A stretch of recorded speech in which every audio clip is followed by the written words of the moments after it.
நம்முடைய பிதாவாகிய யாவை தேவனுடைய நாமத்தினாலேயும் அவருடைய குமாரனும் நமது அன்பு ஆண்டவருமாகிய யாசுவா மேசியோடைய நாமத்தினாலேயும் நம் அனைவருக்கும் கிருபையும் சமாதானமும் சத்தியத்தோடு கூட அன்பும் பூரணமாய் வழங்குவதாக. கடந்த வாரத்தில் நம்ம ரோமர் 8ஆம் அதிகாரத்தில் பார்த்தோம். எதை பற்றி பார்த்தோம்?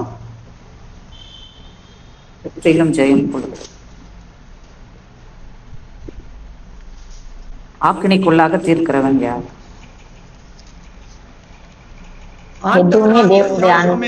உள்ளே இருக்கிற தேவனுடைய அன்பு. அந்த அன்பு தான் சென்டர். அதுல பிரிக்க மாட்டாது. அந்த அன்பு தான் சென்டர்.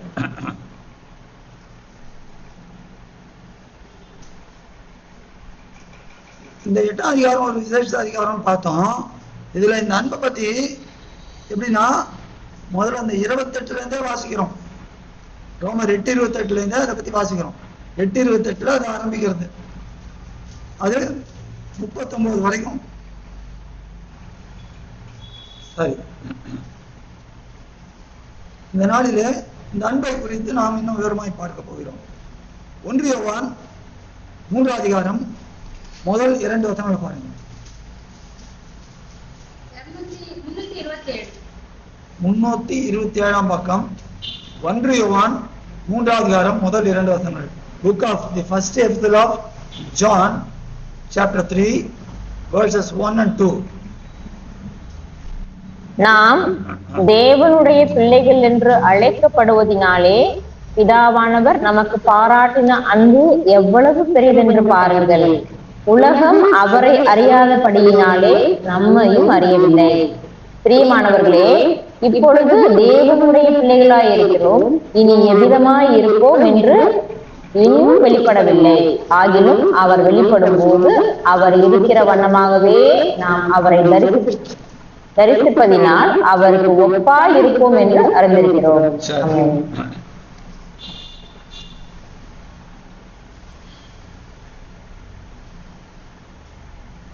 பிதாவானவர் நமக்கு பாராட்டின அன்பு.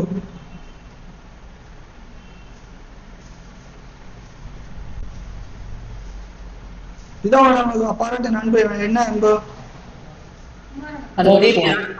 குமாரனை கொடுத்தாரு.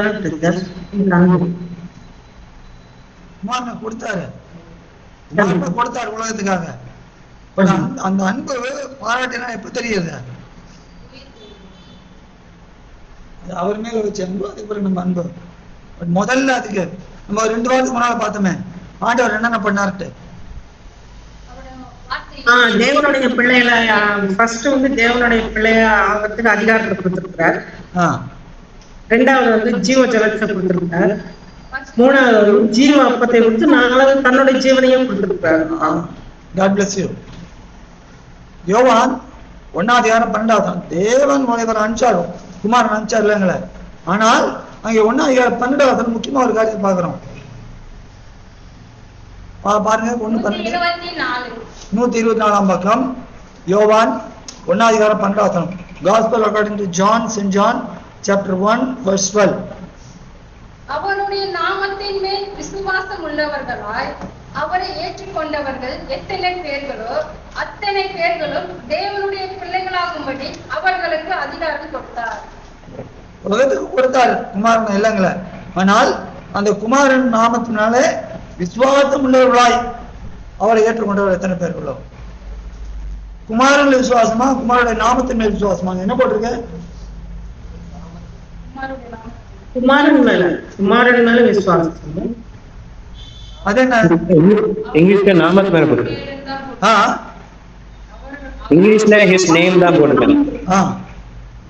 தன்னுடைய நாமத்தினால் விசுவாசம் வைக்கிறவர்களுக்கு நாமம். அப்ப யோவான் 14:1 என்ன சொல்லுது?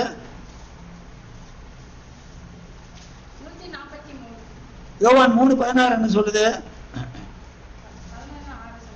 14:6 14:6 14:1 14:1 149ஆம் பக்கம். உங்கள் இருதயம் கலங்காதிருப்பதாக தேவனிடத்தில் விசுவாசமாயிருங்கள், என்னிடத்திலும் விசுவாசமாயிருங்கள். என் நாமத்துல என்னிடத்துலயா? என்னிடத்திலும் யோவான் 3:16 என்ன சொல்றது?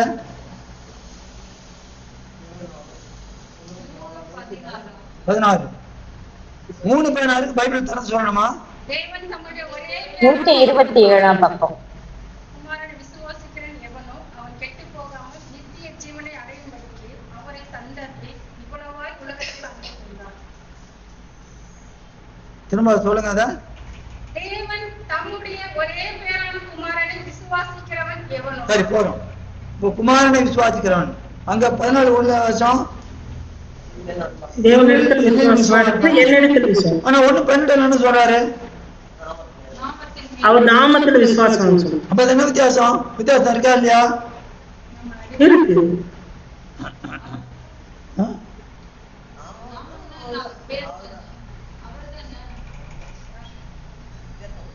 வித்தியாசம் இல்லையா? நாமன்றது அவரை தானே குறிக்குது. அப்புறம் நாம என்ன அவர் என்ன ஒண்ணுதானே. அதுல என்ன வித்தியாசம்? அப்படியா? அவருடைய பேர் தானே. தேவனோட நாமம் யாவே. அப்ப தேவனிடத்தில் விசுவாசமா இருக்கிறதுன்ற வேற வேறையா காமிக்காதுல்ல. அப்படிதானே இருக்கும். சரி வேற யார் சொல்ல போறீங்க? பிரதீப், ஆஷா சிஸ்டர். ஒரு டிஸ்டர்ப் ஆயிடுச்சுன்னா கேள்வி உங்களுக்கு கொஞ்சம் யோவான் 1:12 அவருடைய நாமத்தின் மேல் விசுவாசம் உள்ளவர்கள். யோவான் 3:16 அவரை விசுவாசிக்கிறவர்கள். யோவான் 14:1 அவர்கள் விசுவாசிக்கிறவர்கள். அவர்கள் விசுவாசிக்கிறதா அவருடைய நாமத்தில் விசுவாசிக்கிறது என்ன வித்தியாசம் உண்டா? இல்லன்னா ரைட்டு, உண்டுனா என்ன? தேவனுடைய நாமம் இவர்கிட்ட இருக்குன்னு பழைய ஏற்பாட்டுல வசனம் இருக்குல்ல பிரதர், அதுக்கு சம்பந்தம் இருக்கா?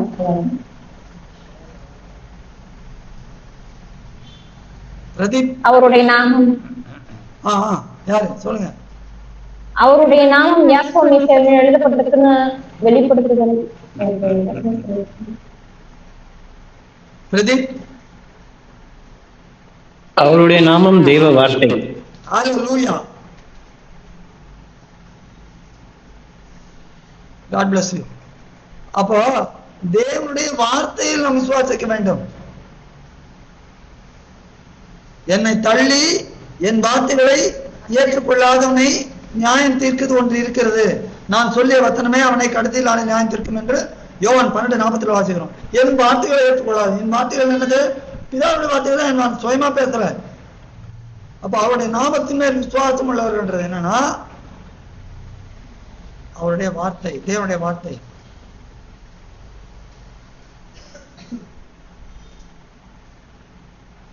இப்போ அப்ப தேவனுடைய வார்த்தையில் விசுவாசிக்கிறவனுக்கு என்ன அதிகாரம் கொடுக்கிறாரு? தேவனுடைய பிள்ளைகள் ஆகும்படியாக ஆகும்படி அதிகாரம் கொடுக்கிறார். புரியுது? எல்லாருக்கும் ஃபாலோ பண்றீங்களா?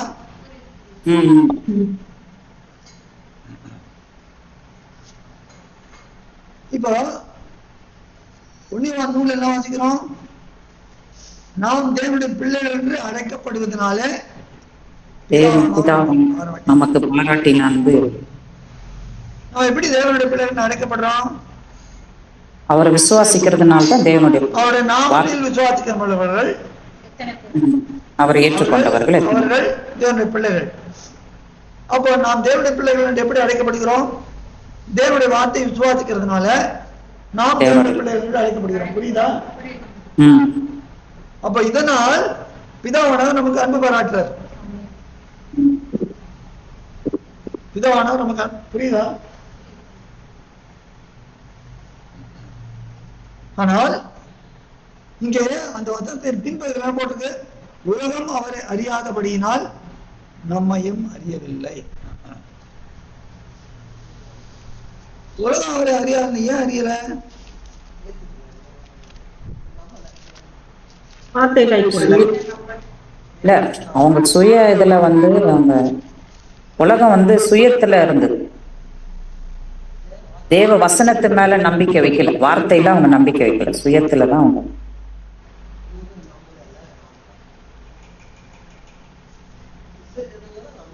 யோவான் 15:19 பாருங்க. யோவான் 15:18-19.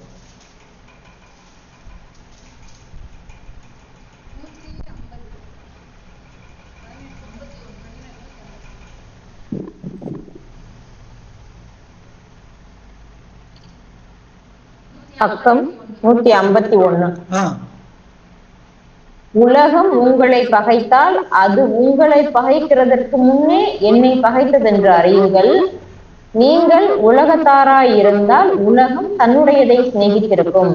நீங்கள் உலகத்தாராய் இராதபடியினாலும் நான் உங்களை உலகத்திலிருந்து தெரிந்து கொண்டபடியினாலும் உலகம் உங்களை பகைக்கிறது. போதும். அப்போ உலகத்திலிருந்து நம்மை பிரித்து எடுத்திருக்கிறார். உலகத்தில் நம்மை பிரித்து எடுத்து எப்படி பிரித்து எடுக்கிறாரு? அதான் 17 யோவான் சொல்றார். வசனத்தை கொடுத்துட்டு இருக்கு. யோவான் 17:14 பாருங்க. பக்கம் 153. ஆ, நான் உம்முடைய வார்த்தையை அவர்களுக்கு கொடுத்தேன். நான் உலகத்தான் அல்லாதது போல அவர்களும் உலகத்தார் அல்ல. ஆதலால் உலகம் அவர்களை பகைத்தது. இப்போ 15-19 17-14 கனெக்ட் பண்ணி பாக்குறப்ப ரெண்டுத்தையும் கனெக்ட் பண்ணி பார்க்கணும். அப்ப இதுல என்ன தெரியுது? வார்த்தையை கொடுத்து நம்மை உலகத்திலிருந்து பிரித்தெடுக்கிறார். புரியுதா? அப்ப இதனால்தான் உலகம் அவர் அறியவில்லை. ஏன்? அவருடைய வார்த்தையை ஏற்றுக்கொள்ளவில்லை. ஆனால் உலகமாகவே இருக்கிறாங்க. யோவான் 3 இதான். அப்ப நம்ம தேவனுடைய பிள்ளைகளா இருக்கிறோம். ஆனா நம்ம இருக்கிறோமா இல்லையா? வார்த்தை நமக்குள்ள இருந்தா நம்ம யோவான் எழுதியிருக்கிறார். அதுதான் பார்க்க போறேன். இப்பதான் மெசேஜ் வரேன். இப்பதான் மெசேஜ். அப்ப நாம் அவருடைய மெய்யாகவே அவருடைய பிள்ளைகளா இருக்கிறோமா? இருந்தால் நாம் எப்படிப்பட்ட பிள்ளைகளா இருக்கிறோம் பார்க்கணும். 1 பேதுரு 2 அதிகாரம்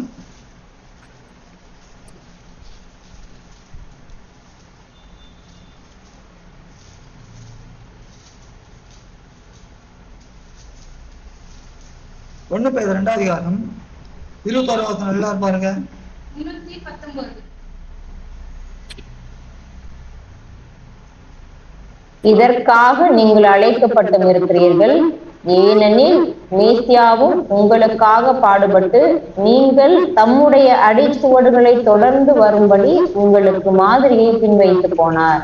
பாருங்க, இந்த வசனம் ஆரம்பிக்கிறப்ப எப்படி சொல்றாரு பேதுரு? இதற்காக நீங்கள் அழைக்கப்பட்டீர்கள். எதற்காக அழைக்கப்பட்டீர்கள்? அந்த முன்னால 2 வசனத்தை பாருங்க. 3-18 பாருங்க. நல்ல மனசுல இருத்திக்குங்க. நம்ம எல்லாருக்கும் நம்ம வாழ்க்கையில எல்லா சூழ்நிலையும் தேவையான வசனத்தை பாருங்க. 18-20 வரைக்கும் பாருங்க. வேலைக்காரரே, அதிக பயத்துடனே உங்கள் எஜமான்களுக்கு கீழ்ப்படிந்திருங்கள். நல்லவர்களுக்கும் சாந்த குணம் உள்ளவர்களுக்கும் மாத்திரமல்ல, முரட்டு குணம் உள்ளவர்களுக்கும் கீழ்ப்படிந்திருங்கள். ஏனெனில் சமயத்துல கஷ்டமா இருக்கு நமக்கு. அவன் மற்ற குணமா இருக்கிறான், நான் எது கீழ்ப்படியணும்? நான் ஸ்ட்ரெயிட் ஃபார்வர்டா இருக்கேன். இல்ல, கீழ்ப்படி. வேதம் நமக்கு அதான் கத்துக் கொடுக்குது. கீழ்ப்படிந்திருங்கள். ஏனெனில் தேவன் மேல் பற்றுதலாய் இருக்கிற மனச்சாட்சி நிமித்தம் ஒருவன் அநியாயமாய் பாடுபட்டு உபத்திரவங்களை பொறுமையாய் சகித்தால் அதுவே பிரீதியாய் இருக்கும். அநியாயமா பாடுபடணும், நியாயமா இல்ல. அநியாயமா பாடுபட்டா அது தேவன் பிரீதியா இருக்கும். ஏன்னா தேவன் நமக்கு எல்லாத்தையும் கணக்குல வச்சிருக்கிறார், நமக்காக வழக்காடுவார். நீங்கள் குற்றம் செய்து அடிக்கப்படும் போது பொறுமையோட சகித்தால் அதனால் என்ன கீர்த்தி உண்டு? நீங்கள் நன்மை செய்து பாடுபடும் போது பொறுமையோட சகித்தால் அதுவே தேவனுக்கு முன்பாக பிரீதியாக இருக்கும். பாருங்க, இப்படி நிறுத்திடல. நீங்க நன்மை செய்து பாடுபடும் போது என்ன தோணும்? அதை பொறுமையோட சகிக்கணும்ன்றார். நன்மை செய்வோம், நன்மையும் பாடுபடுவோம். ஆனா அது பொறுமையோடு சகிக்கணும். இதெல்லாம் சொல்லிட்டுதான் இதுக்கு மாதிரி ஆண்டவரை காமிச்சிருக்கிறார். இப்ப நம்ம ஒண்ணு செய்ய போறோம். பழைய ஏற்பாட்டெல்லாம் ஆண்டவரை நிழலாட்டமா தேவன் காமிச்சிருக்கிறார் இல்லையா? சரி, என்னோடு கூட சேர்ந்து கொண்டு 2 சாமுவேல்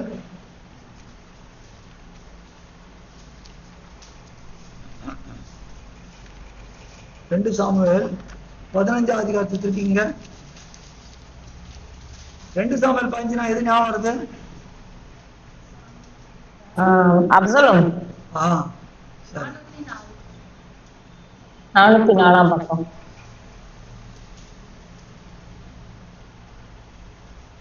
அங்கே 23 இருந்து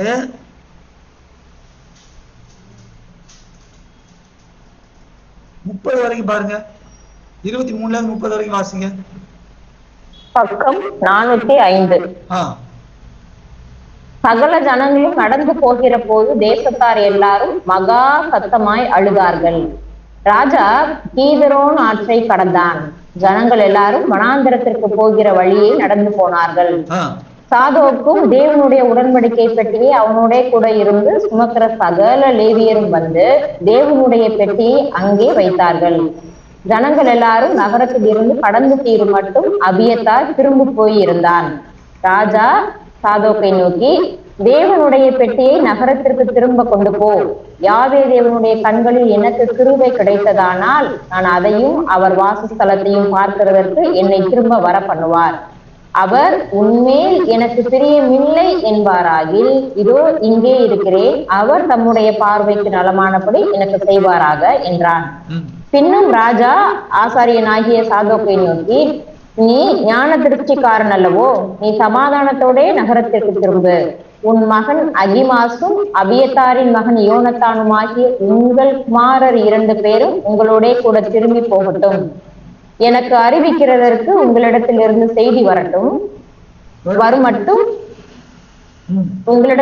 செய்தி வருமட்டும் நான் வனாந்தரத்தின் வெளிகளிலே தரித்திருப்பேன் என்றான். அப்படியே சாதோக்கும் அபியத்தாரும் தேவனுடைய பெட்டியை எருசலேமுக்கு திரும்ப கொண்டு போய் அங்கே இருந்தார்கள். தாவீது தன் முகத்தை மூடி வெறும் காலால் நடந்து அழுது கொண்டு ஒலிவு மலையின் மேல் ஏறி போனான். அவனோடு இருந்த சகல ஜனங்களும் முகத்தை மூடி அழுது கொண்டு ஏறினார்கள். இங்கே சம்பவிக்கிற காரியம் என்னன்னு உங்களுக்கு தெரியும். ராஜாவாகிய தாவீது அப்சலோமுக்கு தப்பி ஓடுறார். தன்னுடைய மகனுக்கு பயந்து அப்சலோமுக்கு தப்பி ஓடுறார். எதுக்காக இந்த சம்பவம் எது நடக்கிறது? அவர் ராஜாவாகிறதுனால இவரை தாவீதை கொல்றதுக்கு ஆட்களை சேர்த்து இஸ்ரேல் மக்களை சேர்த்து பண்ணுவாரு. அதுக்காக அவன்கிட்ட இருந்து தப்பி ஓடுவார். அப்சலோம் ஏன் ராஜாவான ட்ரை பண்றான்?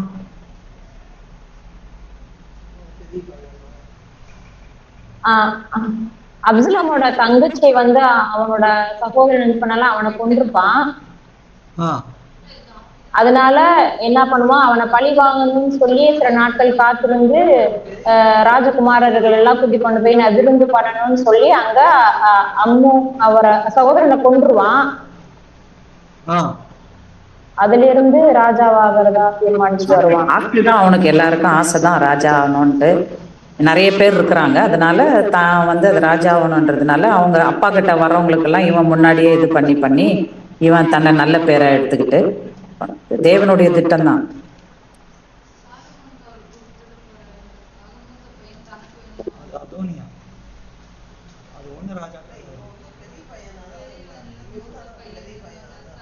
தாவீது செஞ்ச தப்பு தான். தாவீது செஞ்ச தப்பு, அதுக்குரிய காரியங்கள் தேவன் எல்லாம் அடிச்சிருக்கு. என்ன தப்பு செஞ்சாரு? அது அப்புறம் தானே? ஆமா, இது இதுக்கு முன்னாடியே சம்பவிக்கிறது. இல்ல அங்கிள், அது முன்னாடி நடக்குது. அதுக்கு முன்னாடியே நடக்குது. அதோ அப்சலோம் பெரியவன்.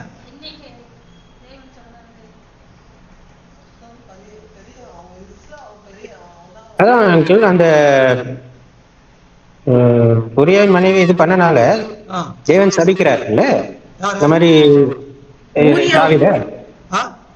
தாவீதை சபிக்கிறாருன்னா அவருக்கு என்னென்ன நடக்கும்னு சொல்றாருல. நீ நீ இருட்டுல செஞ்சத உனக்கு எல்லாம் வந்து அந்தரங்கத்துல செய்வான். என்ன அங்கிள்? அதுக்கு என்ன அப்சலோம் இல்ல சொல்லணும். அதான் தன் மகன் மூலமாவே அந்த உபத்திரவத்தை அவர் அடைகிறார் இல்லையா, அவர் தருத்தி விடப்படுறாரு ஒரு காடுல. மகனுக்கு ஒரு பயந்துட்டு தானே ஓடுறாரு. கரெக்ட்.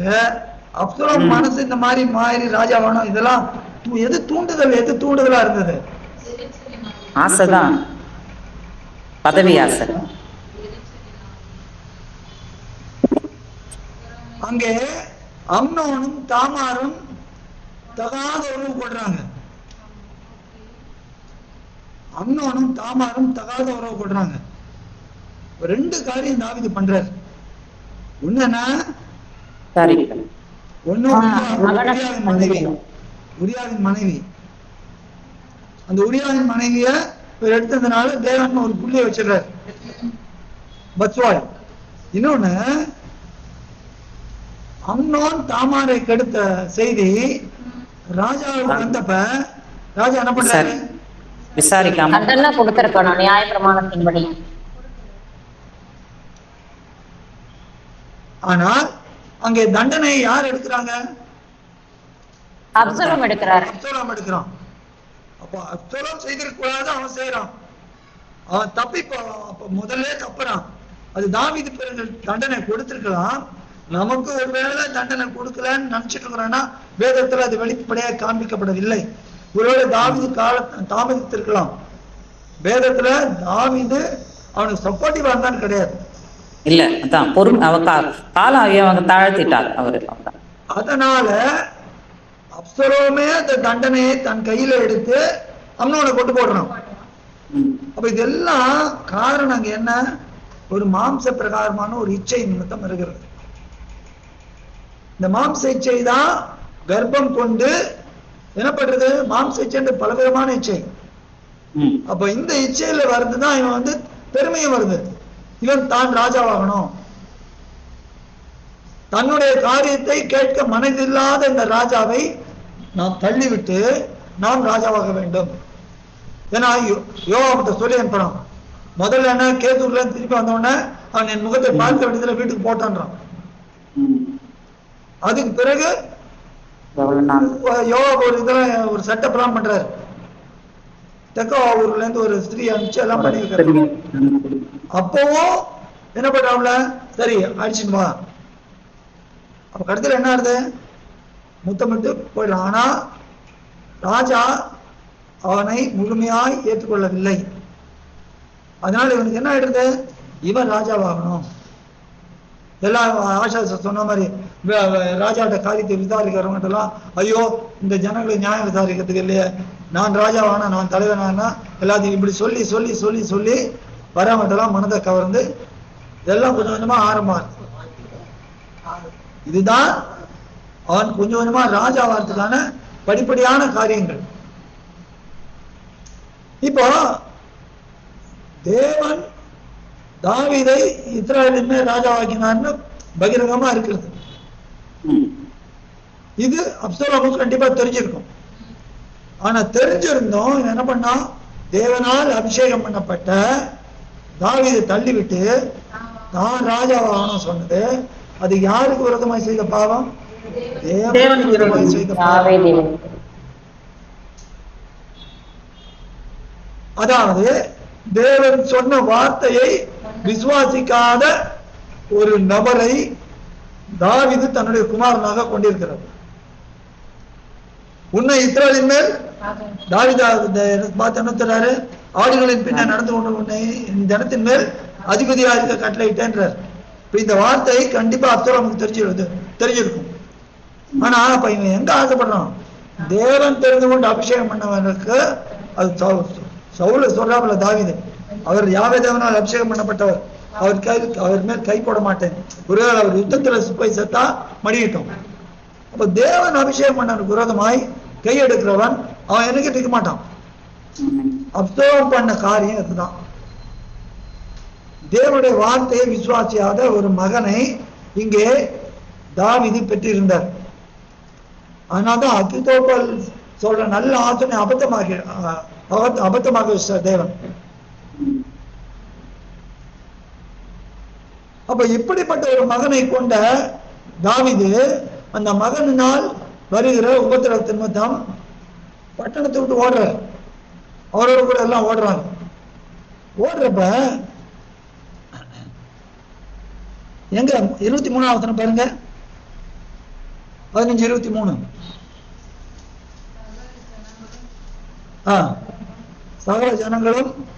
சகல ஜனங்களும் நடந்து போகிற போது தேசத்தார் எல்லாரும் மகா சத்தமாய் அழுதார்கள். ராஜா கீதரோன் ஆற்றை கடந்தான்.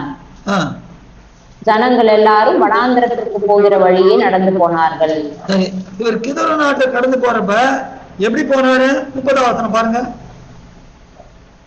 30வது வசனம்.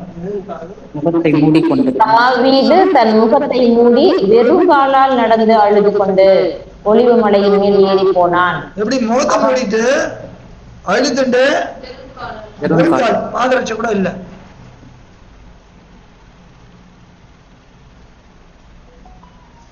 பாதரட்சையை கட்டி போடுவது எதுக்காக? சுதந்திரத்தை நான் ஏற்றுக்கொள்ளவில்லை. போவாஸ் பண்ணுவார்ல, வித்து போடுறது, டிரான்ஸ்பர் ஆஃப் ப்ராப்பர்ட்டி. என்னுடைய இதை கொடுத்துடுறேன், எனக்கு இது வேண்டாம். பாதரட்சை கட்டி போடுவாங்க யூதர்கள. அது பாரம்பரியம் அல்லது வழக்கம். கயிற்று போட்ட வீடுன்னே சொல்லுவாங்க. அது கடமையை நிறைவேற்றாது, சகோதரனை கடமையை நிறைவேற்றாது. பாதரட்சை கட்டி போடுவாங்க. அப்ப தாவீது ஏன் பாதரட்சை எல்லாம் போறாரு?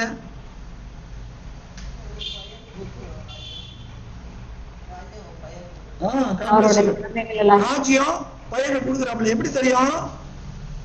25வது வாசிங்க. 25-26. ராஜா சாதோக்கை நோக்கி, தேவனுடைய பெட்டியை நகரத்திற்கு திரும்ப கொண்டு போ. யாவே தேவனுடைய கண்ணில் எனக்கு கிருபை கிடைத்ததானால் நான் அதையும் அவர் வாசஸ்தலத்தையும் பார்க்கிறதற்கு என்னை திரும்ப வர பண்ணுவார். அவர் உண்மையில் எனக்கு பிரியமில்லை என்பாராகில் இதோ இங்கே இருக்கிறேன், அவர் தம்முடைய பார்வைக்கு நலமானபடி எனக்கு செய்வாராக என்றான். அப்போ தாவீது என்ன பண்றாரு? என்ன ராஜா அபிஷேகம் பண்ணினீர் தேவனே, ஆனாலும் இப்போ என்ன நீங்க ஓட விட்டுருக்கிறீர். உங்களுடைய அனுமதி இல்லாம ஒண்ணு நடக்கல. ஆண்டவர் என்ன சொன்னாரு? தலையில் உள்ள என்ன பட்டி இருக்கிறது, உன் பரமபிதாவின் அறிவு இல்லாமல் அவர்கள் ஒன்றாகிலும் தரையில விழுவதில்லை. அப்ப இப்படிப்பட்ட இருக்கிறப்ப தன்னால் தெரிந்து கொண்டு அபிஷேகம் பண்ணப்பட்டவர் அங்கே ஓடுறாருன்னா தேவனுக்கு தெரியாம இருக்குமா? அப்ப தேவன் செய்கிற காரியத்துக்கு தன்னை விட்டு கொடுக்கிறார். ஒருவேளை அது அவமானமா இருக்கலாம், நல்லா முகத்தை மூடிட்டு போறார். ஆனால் இந்த ராஜ்யபாரம் என்னை விட்டு இப்படி விலக்கப்பட்டு இருக்கிறதா, டெம்பரரியா பர்மனன்ட் எனக்கு தெரியாது, இப்போ என்ன போன்னு சொல்லிருக்கிறார். அதனால பாதரட்சை கட்டி போறார், வெறுங்காலோட போறார். எங்க போறாரு? கீதரோன் ஆற்றை கடந்து போகிறார். தனக்கு கொடுக்கப்பட்டிருந்த அந்த ராஜ்யபாரம் ஒரு கீழ்ப்படியாத ஒரு மகன் நிமித்தமாக அதை இழந்து வெறுங்காலால அழுது கொண்டு கீதரோன் ஆற்றை கடந்து போகிறார். கீதரோன்றது என்ன? நமக்கு ஏற்கனவே பார்த்திருக்கோம், சாபம், சபிக்கப்பட்டது.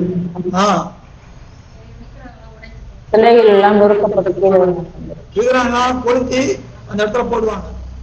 சின்ன நதி போல இருக்கும். ஓசியா ராஜாலாம் அங்கதான் கொண்டாந்து எல்லாத்தையும் கொளுத்தினாப்புல. அதுல அத்தனை கசடு அழுக்கெல்லாம் போகும். அப்ப இதை கடந்து போகிறார் யாரு? தாவீது ராஜா. திரும்ப என்னாச்சு? இவருக்கு எதிராய் கையெடுத்த அப்சலோம் கர்வாலி மரத்தின் கீழ் மாட்டி ஜீவன் போயிடுறது. அப்ப திரும்ப ராஜ்யபாரத்தை பெற்றுக் கொடுக்கிறார். சரி, அப்படியே மத்த 26,000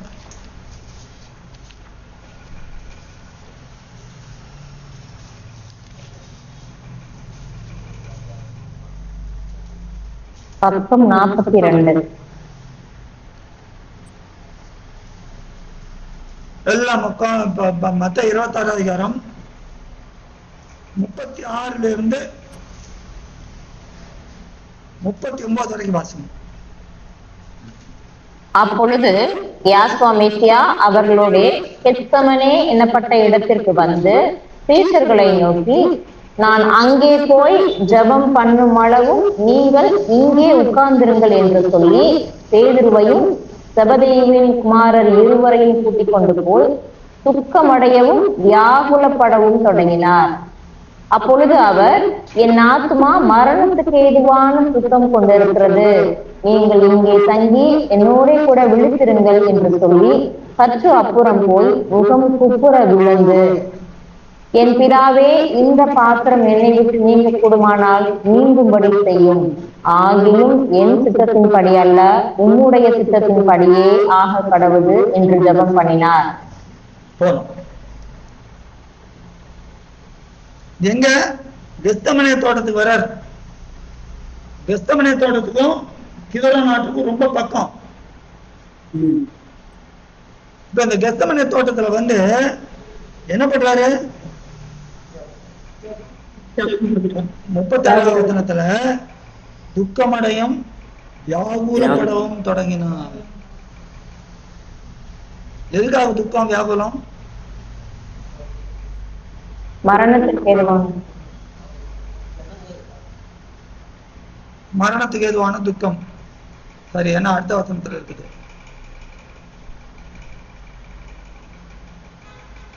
எப்படிப்பட்ட மரணம்?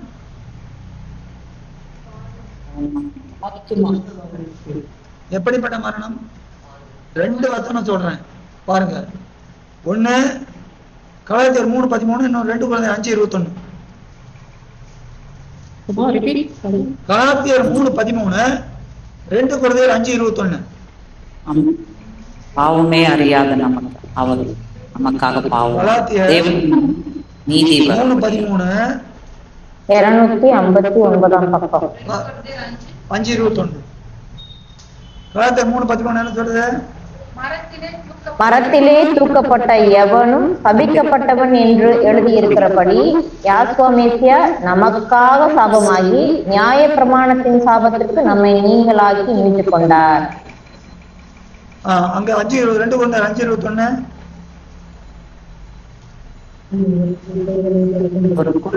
நாம் தேவனுக்குள் நீதியாகும்படி பக்கம் 249. நாம் அவருக்குள் தேவனுடைய நீதியாகும்படிக்கு பாவம் அறியாத அவரை நமக்காக பாவமாக்கினார். இந்த கலாத்தியர்ல என்ன வாசிக்கிறோம்? சபிக்கப்பட்டார், நமக்காக சபிக்கப்பட்டார். இந்த சபிக்கப்படுறதுன்னா என்ன அர்த்தம்?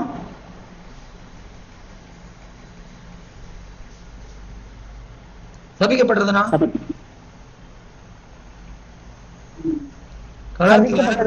கலாத்தியர் 1 அதிகாரம்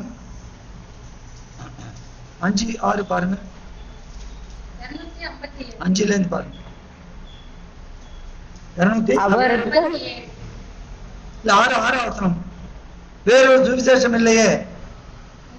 6வது வசனமா? 7 வாசிங்க.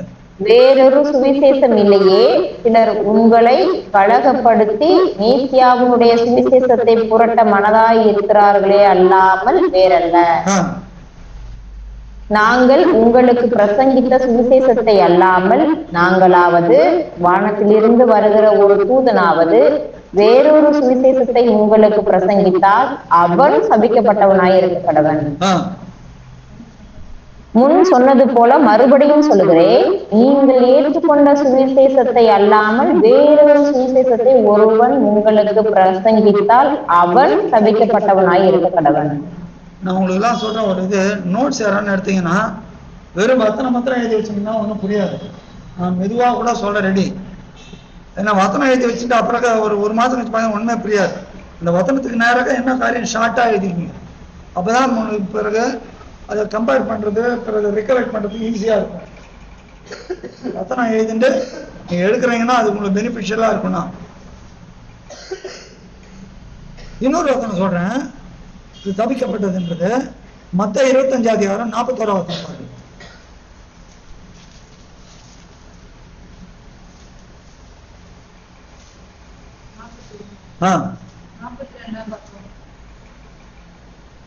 மத்த 25 அதிகாரம் 41 வசனம், பக்கம் 40.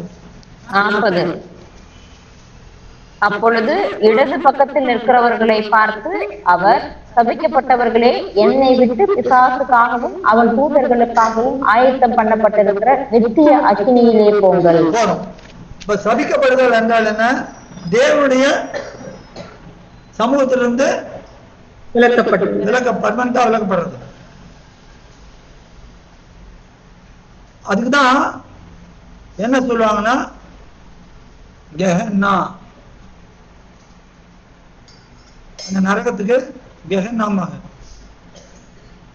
தேவன சமூகம் தேவனுடைய பிரசன்னத்துல இருந்து கம்ப்ளீட்டா விலகி போறது. தேவனுடைய சமூகத்துக்கு என்ன பேரு?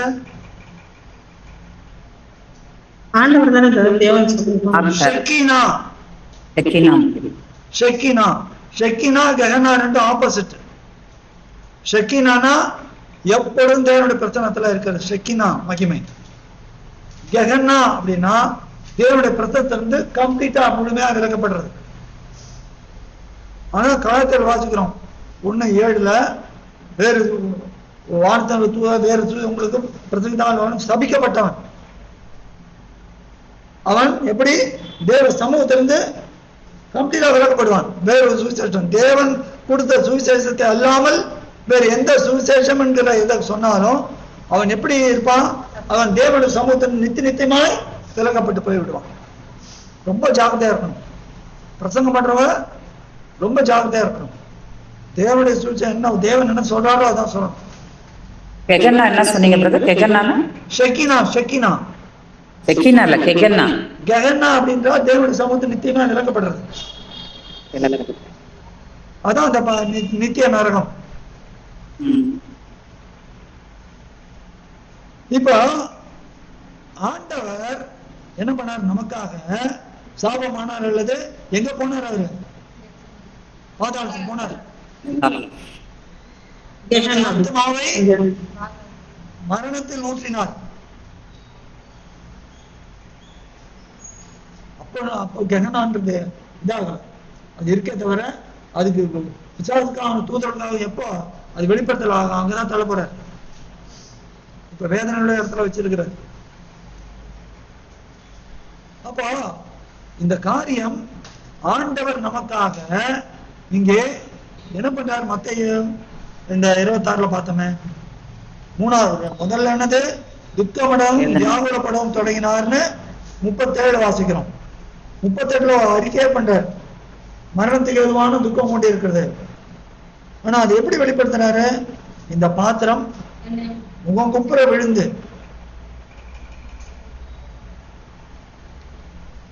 அப்பா பிதாவே, இந்த பாத்திரம் என்னை விட்டு நீங்க போடுமானால் நீங்க படி செய்யும். இங்க ஒரு கீழ்ப்படுகிற மகன் பிதாவுக்கு பிரியமான செய்யும்படியாக தான் தப்பு செய்யாமல் இருந்தும் பிதாவுடைய கட்டளை கீழ்ப்படிந்து எங்க போறாரு? கெத்செமனே கிதரு நாட்டை கடக்கிறார். இங்க கீழ்ப்படுகிற ஒரு மகன், கீழ்ப்படுகிற குமாரன், கீழ்ப்படுகிற மகன் என்ன பண்றாரு? இங்கே வியாகுலப்படுறது எப்படி? பிதாவின் சமூகத்தை விட்டு நித்தியமாய் பிரிக்கப்படுறது. அதுதான் அவர் தாங்க முடியும். அதுதான் இந்த பாத்திரனை விட்டு நீங்க கூடுமானால் நீங்கபடி செய்யும். அவர் எல்லாத்தையும் சகிச்சுட்டார். ஒன்னே ஒன்று மாத்திரம் அவர் தாங்க முடியல.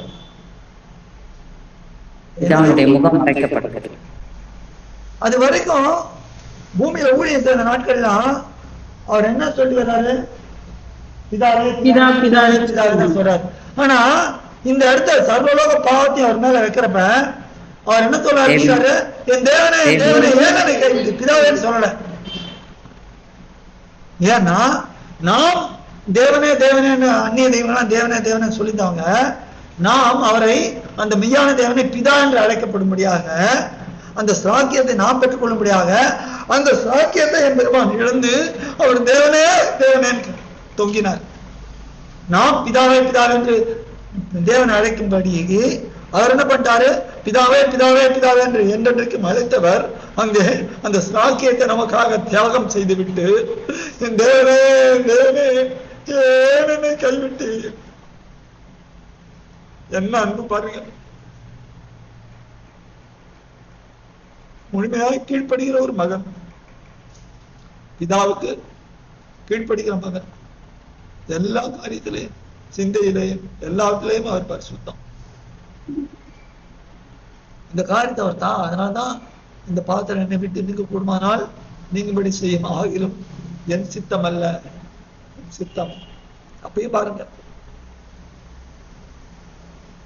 அதான் எபிரேயர் 5 வாசிக்கிறோம். அவர் மாம்சத்தில் இருந்த நாட்களில் வாசிக்க வல்லவரை நோக்கி பலத்த சத்தத்தோடும் கண்ணீரோடும் எபிரேயர் 5 எல்லாம் அடுங்க. எபிரேயர் 5 7 பாருங்க, பக்கம் சொல்லுங்க. 301. எபிரேயர் 5 7 பாருங்க.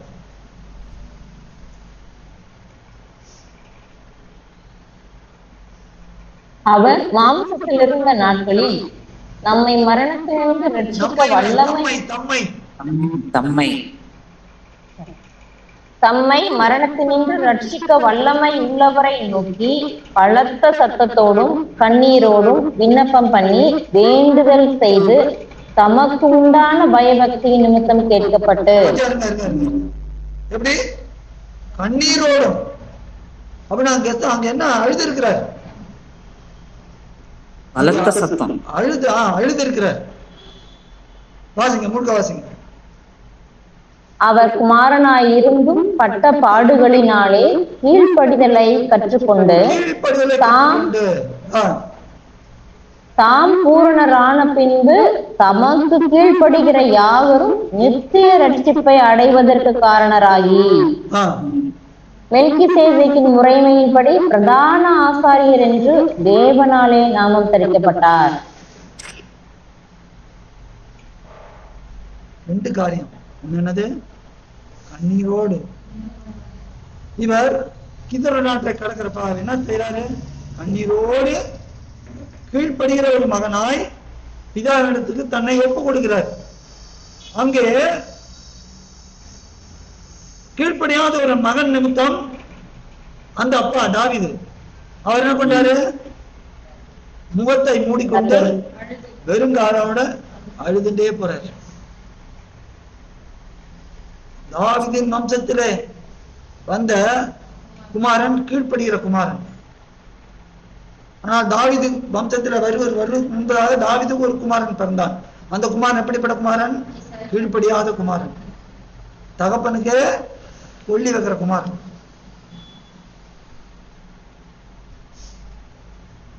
இங்கே தகப்பனுடைய சித்தத்தை செய்வதே என் போஜனமா இருக்கிறது என்று சொன்னார். ஆனா 2 பேர் பாருங்க, அந்த எங்க கீதரு நாட்டை கடை அந்த அந்த அந்த சாபத்தை, இந்த சாபத்தை தொலைக்கும்படிக்கு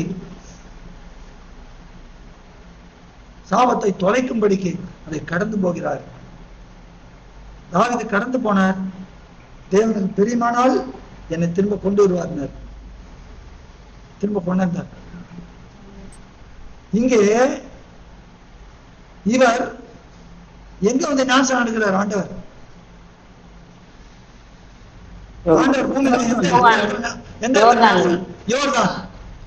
யோர்தான் இருக்கிறோம் சொல்லுங்க. யோர்தான் எதற்கு ஒப்பனையா இருக்குது?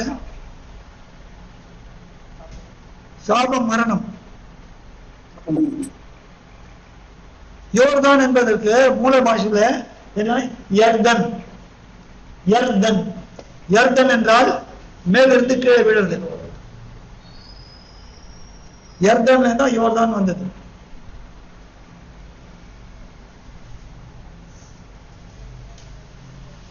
யோர்தானை பத்தி ஏற்கனவே உங்களுக்கு சொல்லியிருக்கிறான்னு நினைக்கிறேன். ஒரு ஸ்டடி இன்னொரு நாள் பார்ப்போம். தேவ சுத்தமான நாள் பார்ப்போம். அப்போ நீங்க யோர்தானிலே ஒரு ஞானஸ்நானம் எடுக்கிறப்ப என்ன டிக்ளரேஷன் வருது? இவர் என்னுடைய நேசகுமாரன், இவர் மேல் பிரியமா இருக்கிறேன். அங்க தாவீது அங்க போறாரு, பிரியமா இருந்தால் என்ன கொண்டு வருவாரு. ஆனா இங்க முதல்ல இவர் தாம் கடக்க போகிற மரணத்துக்கு ஒப்பனையாக ஞானஸ்நானம் எடுக்கிறப்ப அந்த ஞானஸ்நானம் எதுக்காக எடுத்தாரு? எனக்காக, உங்களுக்காக ஒரு மாதிரியை வைக்கும்படிக்கு. அவர் ஞானஸ்நானம் அவசியம் கிடையாது, ஆனால் நமக்காக. அப்ப நமக்கு ஞானஸ்நானம் இதுல என்னத்தை காமிக்குது? மரணம், பாவத்துக்கு மரணம், நீதிக்கு பிழைப்பு. அப்போ இது வழியா அப்போவே அவருக்கு தேவன் பிரியான்னு டிக்ளேர் பண்ணிட்டார். அப்போ தாவீதுக்கு கிடக்கிறப்ப பிரியமா இருப்பாரா இல்லையான்னு தெரியாது. ஆனா தேவன் பிரியமா இருந்தாலும் திரும்ப கொண்டாட்டார். இங்கேயோ இவர் நடக்கிறதுக்கு முன்பதாக மரணத்துக்கு ஒப்பனையாக இருந்த யோர்தானை அவர் யோர்தான்ல ஞானஸ்நானம் எடுக்கும் போதே நான் அவரில் பிரியமா இருக்கிறேன் டிக்ளேர் பண்ணிட்டார். அப்ப இப்படிப்பட்ட மகனை, ஒரு கீழ்ப்படுகிற மகனை எப்படி மரண பரியந்தம், அதாவது கொடிய வேதனையுள்ள மரண பரியந்தம் தன்னை தாழ்த்தினார். அப்ப இவர் என்ன பண்றார்? திரும்ப எழுப்பி விடுறாரு, மரணத்துல எழுப்பி என்னவா கொண்டாட போறாரு? எழுப்ப என்ன பண்ணிட்டாரு? மதுபாத்தில் உட்காரும் ஆளுகையை தரப்போகிறது. இந்த பூமியில் ஜனங்களுக்கு ஒரு புத்தியை கற்பித்து இவங்களுக்கு வசனத்தை எல்லாம் கொடுத்தேன், யூதர்களுக்கு கேட்கல, நிறுத்திட்டு சபை கொடுத்தேன், சபையும் கேட்கறது இல்லை. அதனால என்ன பண்ண போறேன்? முதல்ல சபைய, பரிசுத்தமான சபைய எடுத்துட போறேன். எடுத்துட்டு கேட்காத புறக்கணித்த சபையை உபத்திரவத்தை தள்ள போறேன். அதுக்கு பிறகு கேட்காத யூத ஜனத்தை மகா உபத்திரவத்தை தள்ள போறேன். தள்ளிட்டு உங்களுக்கு புத்தி வர பண்ணி ஒரு பெரிய திரளான ரட்சிப்பை உண்டாக்கி பிறகு அந்த ரட்சணத்தை கீழே இறங்க செய்து 1000 வருஷம் வர அரசோட வைப்பேன். தேவனுடைய திட்டம். அவர் கொண்டு வர போறார். இப்ப தீர்மானங்கள் பிரியமானவர்களே, இப்பொழுது நாம் தேவனுடைய பிள்ளைகளா இருக்கிறோமா இல்லையா? நாம் கீழ்ப்படியாத அப்சலோம், தாவீது கீழ்ப்படியாத அப்சலோமன் போலவா, அல்லது பிதாவாகிய தேவனுக்கு முழுமையாக கீழ்ப்படியாண்டவரை போல, குமாரனை போல, குமாரனுக்கு கீழ்ப்படிந்திருக்கிறார்.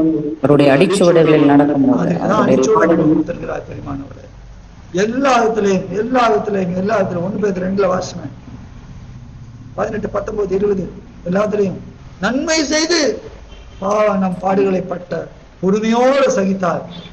அதுவே தேவனுக்கு இதற்காக நமக்கு அடிச்சூழல் விட்டு போனார். பிரியமானவர், நாம் யாரை போல இருக்கணும்? நம் பிரியமானவளே, நாம் இப்பொழுது தேவனுடைய பிள்ளைகளா இருப்பதனால் பிதாவான நம்ம பாராட்டின அன்பு எவ்வளவு பெரிது என்று பாருங்கள். இப்பொழுது தேவனுடைய பிள்ளைகளா இருக்கிறோம். ஆகிலும்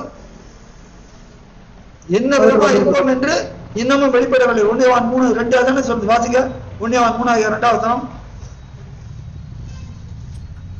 வெளிப்படும் போது அவர் இருக்கிற வண்ணமாய் அவரை முதல் பகுதி 3:2. பிரியமானவர்களே, இப்பொழுது தேவனுடைய பிள்ளைகளாய் இருக்கிறோம், இனி எவ்விதமாய் இருப்போம் என்று இன்னும் வெளிப்படவில்லை. நமக்கு இன்னும் வெளிப்படலை. ஆகிலும் அவர் வெளிப்படும் போது அவர் இருக்கிற வண்ணமாகவே நாம் அவரை தரிசிப்பதினால் அவருக்கு ஒப்பாய் இருப்போம் என்று அறிந்திருக்கிறோம். அவர் இருக்கிற வண்ணமாகவே என்ன? அவர் எப்படி இருக்கிறாரு? எப்பொழுதும் கீழ்பட்டிருப்பார். ஏன்னா தூக்கி அவர் பிதாவாக தூக்கி அவரோட வலுபாத்து உட்கார விசாரிச்சா தவறா தெரியாம ஆடல அவரு. நம்ம ஆளுங்க ஒரு சின்ன ப்ரமோஷன் கொடுத்தா, நான் யார் தெரியுமா, நான் தான் சீனியர். என்ன ஆட்டம் ஆடுறோம்? எல்லாத்தையும் ஒட்ட வெட்டிடுவார். இந்த பெருமை எல்லாம் தலையும் வாழையும் கிளையும் ஒரே நாளில வெட்டுவார்னு இருக்கு.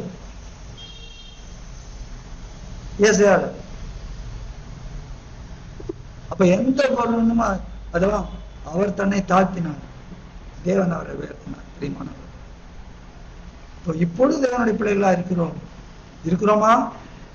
எப்படி தெரியும்? கீழ்ப்படிவதனாலே, வார்த்தையை விசுவாசிப்பதனாலே தான் நாம் தேவனுடைய பிள்ளைகளா இருக்கிறோம். வார்த்தை விசுவாசிக்கிறது கீழ்ப்படுகிறது. வார்த்தையை கீழ்ப்படுகிறதுனாலே நாம் பிள்ளைகளா இருக்கிறோம். அதை நம்ம டெஸ்ட் பண்ணி பார்க்கணும். வார்த்தையை கீழ்ப்படுகிற மாதிரி எப்படி தெரியும்? முதல்ல வார்த்தையை வாசிக்கிறவங்க எப்படி கீழ்ப்படுகிற தெரியும். அதனால்தான் வார்த்தைகளை அதிகமாக வாசிக்க வேண்டும். எவ்வளவு கூட அதிகமா வாசிக்கிறோமோ அவளுக்கு கூட கீழ்ப்படுதல் நமக்குள்ள வரும். கொஞ்சம் கொஞ்சமா உன்னை கொஞ்சம் கொஞ்சமா வாசிக்கிறோம் பிரதர் சொல்லக்கூடாது. அதிகமா வாசிச்சாதான் கொஞ்சமா கொஞ்சமா வரும். அதிகமாய் நாம் வார்த்தைகளை வாசிக்கும் போது நாம் மெய்யாகவே கீழ்ப்படிவோம். நாம் தேவனுடைய பிள்ளைகளா இருப்போம். நம்மை நாமே சோதித்து பார்ப்போம். நாம் தேவனுடைய பிள்ளைகளா இருக்கிறோம். நாம் ஆண்டவரை போல இருக்கிறோமா? நாம் தேவகுமாரர்களும் தேவகுமாரிகளா இருக்கிறோமா? எப்பொழுது எப்படி இருப்போம் எல்லாம் அடுங்க அது சொல்லி முடிக்கிறோம். 2 கொரிந்தியர் 6வது அதிகாரம்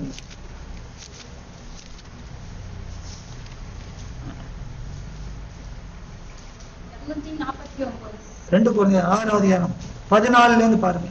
14ல இருந்து 18 வரைக்கும் வாசிங்க. 2 கொரிந்தியர் 6வது அதிகாரம் 14ல இருந்து 18 முக்கியமான வசனங்கள். ரொம்ப பர்சனலா நம்மளெல்லாம் டச் பண்ற வசனங்கள். இதுலதான் நம்ம ரொம்ப கேர்ஃபுல்லா இருக்கணும். இதுதான் நமக்கு முக்கியமானது. ரொம்ப முக்கியம். அது இந்த கடைசி நாட்கள்ல ரொம்ப முக்கியம். வாசிங்க, மனதில் ஏற்று இது இருதய பலகையில எழுதிக்குங்க. எல்லாரும் நம்ம எல்லாரும் எழுதிப்போம். 14ல இருந்து பாருங்க, 14ல இருந்து பக்கம் 250. அந்நிய நுகத்திலே அவிசுவாசிகளுடன் பிணைக்கப்படாதிருப்பீர்களாக. நீதிக்கும் அநீதிக்கும் சம்பந்தம் ஏது? ஒளிக்கும் இருளுக்கும் ஐக்கியம் ஏது? யாஸ்வா மேசியாவுக்கும் பேலியாளுக்கும் இசைவேது? அவிசுவாசியுடனே விசுவாசிக்கு பங்கேது? தேவனுடைய ஆலயத்துக்கும் விக்கிரகங்களுக்கும் சம்பந்தம் ஏது? நான் அவர்களுக்குள்ளே வாசம் பண்ணி அவர்களுக்குள்ளே உலாவி அவர்கள் தேவனாயிருப்பேன், அவர்கள் என் ஜனங்களாய் இருப்பார்கள் என்று தேவன் சொன்னபடி நீங்கள் ஜீவனுள்ள தேவனுடைய ஆலயமாய் இருக்கிறீர்களே. ஆனபடியால் நீங்கள் அவர்கள் நடுவில் இருந்து புறப்பட்டு பிரிந்து போய்